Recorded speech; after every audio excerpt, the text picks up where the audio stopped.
So how does Israel nourish that positive wing of Islam, so that, as I said earlier, so that in our futures, our grandchildren might be living in a peaceful side by side with the Palestinians?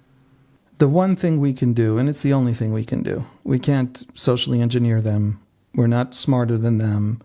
We can't fake it. They're not taking their cues on Islam from us. I say that only because I see a lot of people in the West saying things like, how do we socially engineer these societies to not be screwed up? No, everybody is smart. Everybody's three-dimensional. Palestinians understand what's happening to them.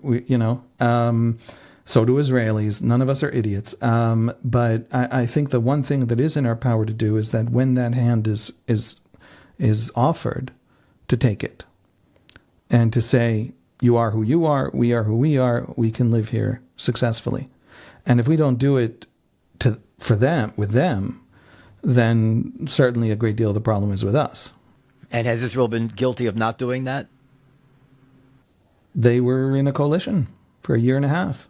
Likud ran a campaign against them being in a coalition, but 10 minutes before that campaign, trying to demonize the Bennett-Lapid government, the last government, for sitting with, quote, the Muslim Brothers. But to me, that's exactly the point. Yes, they were sitting with the Muslim Brothers. That's the astonishingly beautiful, wonderful thing, that is exactly what happened. But Likud tried to demonize it. 10 minutes before Likud demonized it, Likud itself had reached out to them, hoping to secure their votes for a Likud coalition.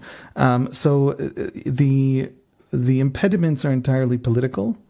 And I think, hopefully I'm not being too optimistic, but there is a future Palestinian Islam that is Hamas and what I just believe to be self-destruction for Palestinian society. And there's a future Palestinian Islam born from deep within Palestinian society and culture and language and religion, and without any help from Israel and any even community. Most Israelis don't have any idea why Ram suddenly became pro-Israel. What a weird development. Ram, the Islamist party among Israelis. By the way, in the last 4 years since they've been talking that way, they've also become the biggest political party of the Arab community in Israel. So this is a popular view among Arab Israelis.